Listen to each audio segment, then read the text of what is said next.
Good morning. आज हम लोग 11th क्लास का चैप्टर 9 संविधान एक जीवन दस्तावेज को पढ़ने जा रहे हैं। सबसे पहले इस चैप्टर को पढ़ते हुए हमें ये जानना होगा कि ये जो टॉपिक इसका नाम लिखा हुआ है ऐसा क्यों लिखा हुआ है। दरअसल हम बहुत सारी चीज़ों को पढ़ते हैं तो पढ़ने के दौरान हम इस बात पे गौर नहीं करते हैं कि जिस चैप्टर को बनाया जा रहा है उसका नाम वही क्यों लिखा गया है। तो देखिए, इसमें जो सबसे महत्वपूर्ण शब्द है वह है जीवन। ठीक, तो क्या हमारा संविधान जीवंत है या जीवंत नहीं है, ये जानने से पहले हमें ये जानना होगा कि जीवंत किसे कहते हैं। जीवंत उसे कहते हैं जो प्रश्न को स्वीकार करे और स्वीकार किए गए प्रश्न पर प्रतिक्रिया दे। अक्सर एक टर्म हम सुनते आते हैं कि कोई एक समाज है वह जीवंत समाज है।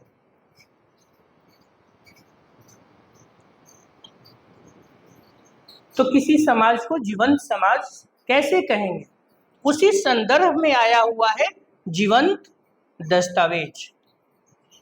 किसी समाज को जीवंत समाज उस स्थिति में कहेंगे जब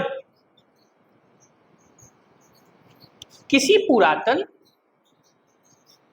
पहले से चली आ रही किसी भी परंपरा या पहले से चले आ रहे किसी कारक को जब वो समाज स्वीकार करे और उसे आधुनिक रूप में उसका समाधान करे।